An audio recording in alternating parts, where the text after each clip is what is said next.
Les bons conseils avec vos assurances Solidas. Romain Cabé, bonjour. Bonjour Jean-Luc. Comment ça va? Ça va très bien et toi? Bon anniversaire. Merci, merci beaucoup. Romain, pour les assurances Solidas, un sujet que j'ai bien envie d'aborder avec toi, mon ami, les ASBL. Bon, on m'a demandé de rejoindre, d'être administrateur d'une ASBL. Bon, il faut s'assurer. Comment ça se passe? Tout à fait. Donc aujourd'hui, on va aborder 5 points d'attention lorsque on administre une SBL. Souvent, il y aura plusieurs administrateurs. Il faut faire attention à des choses, tout comme pour son privé ou si on gérait une société. Parce qu'on s'engage, oui, mais on s'engage avec d'autres personnes. Et donc, on est dépendant de ces personnes? Tout à fait. Par définition, quand on est plusieurs administrateurs, on est responsable de ce que les autres pourraient faire. Quand tout va bien, mais quand ça va moins bien... C'est toujours à ce moment-là qu'on se pose les questions qu'on aurait dû se poser un peu plus tôt. Voilà, donc nous sommes administrateurs, nous allons signer et on s'engage. C'est ça, ensemble. Tout à fait. Le premier vraiment point d'attention d'un point de vue assurance, il s'appellera la RC administrateur. Donc comme on l'a déjà vu dans des émissions précédentes, RC veut dire responsabilité civile, donc les dommages qu'on pourrait causer à d'autres personnes. Une responsabilité civile, ça ne nous indemnise jamais nous-mêmes en assurance. Et donc, en fait, quand on devient administrateur d'une SBL, comme on le disait, il y a des responsabilités à la clé parce qu'une SBL, c'est une personne morale, c'est une personne juridique à part entière et donc elle engage, elle peut faire des erreurs, elle a une gestion à assumer, etc. La RC administrateur, en fait, couvrira le patrimoine privé des administrateurs en cas de faute commise dans la gestion de la SBL. Parce qu'il ne faut pas oublier que ce n'est pas parce qu'on est bénévole, ce n'est pas parce qu'on ne touche pas de rémunération, ce qui est souvent, voilà, presque tout le temps vraiment le cas dans les SBL. On y va pour faire plaisir, on y va pour aider des amis, des connaissances, etc. Mais il ne faut pas oublier qu'on engage sa responsabilité civile et qu'elle peut même être engagée si un autre administrateur commet une faute. Et donc ce produit DRC administrateur paiera et protégera notre patrimoine privé si notre responsabilité venait à être engagée dans ce type de cas. Par exemple, en cas de manipulation d'argent? Voilà, par exemple, ou si la SBL emploie par exemple des personnes et que on oublie d'inscrire la SBL, donc on oublie d'assurer le personnel en accident du travail, par exemple, c'est une assurance obligatoire, il peut y avoir des amendes liées à ça, etc. On pourrait venir rechercher une responsabilité, ce genre de choses. Pour non-respect de procédure également? C'est ça, un peu de manière globale, en fait, tout ce qui sera considéré comme une non-gestion en bon père de famille, ça peut... Tout comme une SBL peut être considérée comme une gestion de société, en fait, fondamentalement, juridiquement, c'est une personne morale comme une autre. Alors, le deuxième point, on va rester dans les responsabilités civiles, mais on va bien créer la distinction, ça sera tout ce qui est RC exploitation, responsabilité civile exploitation.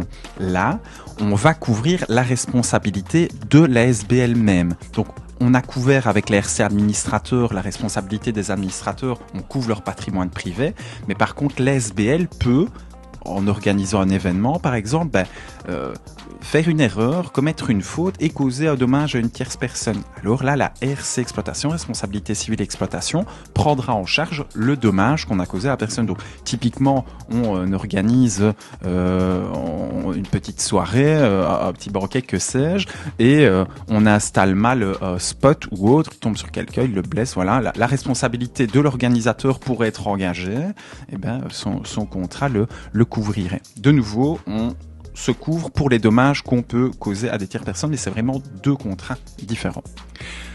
Troisième point. Le troisième point, alors on rentre un peu dans les points plus méconnus, mais ça va être tout ce qui est protection juridique. On en a déjà parlé, donc on rappelle que la responsabilité civile, elle paie les dommages qu'on cause aux autres, mais la protection juridique, elle va nous défendre en résumé. Donc si j'ai envie que Maître Delobel, une fois de plus, j'ai touché un mot, on a envie que Maître Delobel nous aide dans un litige, Maître Delobel, il va réclamer des honoraires, la protection juridique pourrait prendre en charge les honoraires de la l'avocat choisi par le client. Donc c'est vraiment un contrat qui va dans un premier temps négocier avec une personne avec qui on aurait un litige. Dans le cas d'une SBL, ça peut être des membres, ça peut être des fournisseurs. Hein. De nouveau, on organise un événement, on commande chez un brasseur, on a un litige avec le brasseur, que sais-je. Ben, la protection juridique, donc en interne, va négocier avec la partie adverse. Et si à un moment ça n'aboutit pas, eh bien, on pourra choisir son avocat et la protection juridique paiera cet avocat. En somme. Voilà, très conseillé en complément, mais évidemment, on n'est pas sur des assurances obligatoires. Ça fait un petit budget, mais à réfléchir. Quatrième point, et là ça va beaucoup plus être, quand on parle d'associations, je vais dire sportives, etc., on va pouvoir souscrire des individuels accidents pour les membres.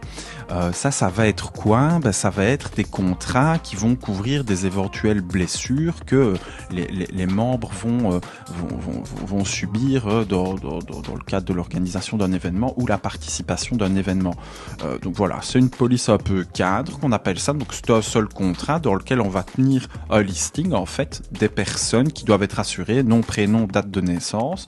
Au fur et à mesure que les membres évoluent dans la SBL, dans l'association, on en ajoute, on en retire. Mais on aura une prise en charge des frais médicaux qui pourraient être occasionnés par des blessures dans le cadre de l'activité de la SBL. Je vais dire. Avant quelques petites questions, le dernier point. Alors le dernier point, là, je vais dire, c'est aussi une SBL par définition. Je vais mettre ça sera un peu le poids fourre-tout. Hein, c'est le reste parce que par définition, une SBL peut très bien avoir des véhicules, peut très bien avoir des bâtiments, et donc par définition elle devra les assurer. Donc de manière globale, une SBL doit aussi réfléchir. On a repris 4 premiers points qui étaient plus spécifiques à elle. Le 5e, ça sera de dire une SBL, ça fonctionne un peu comme une société ou une personne privée, et donc c'est d'avoir aussi la réflexion de réfléchir à tous ces contrats plus classiques, je vais dire, que sont une assurance incendie ou une assurance auto. Au moment des signatures pour contrat d'assurance, est-ce qu'il faut la signature de tous les administrateurs? Alors ça dépendra, là on est dans du droit pur, ça dépendra les statuts. Très souvent ce qui se passe c'est que dans les ASBL on délègue à une seule personne le pouvoir de signature pour ne justement pas être bloqué systématiquement. On peut très vite se retrouver dans des ASBL avec 7, 8, 9, 10 administrateurs hein, parce qu'on est bénévole, on se répartit vraiment les tâches, etc. Mais s'il y a 10 personnes qui vont signer chaque document, la gestion journalière devient un peu compliquée évidemment. Donc ça dépendra de statut. Mais il faut quand même prévoir que tous ont droit de regarder les contrats avant la signature et bien les lire. C'est ça, tout à fait. Il y a des assemblées générales hein, qui sont tenues par les ASBL pour jeter un œil à ça.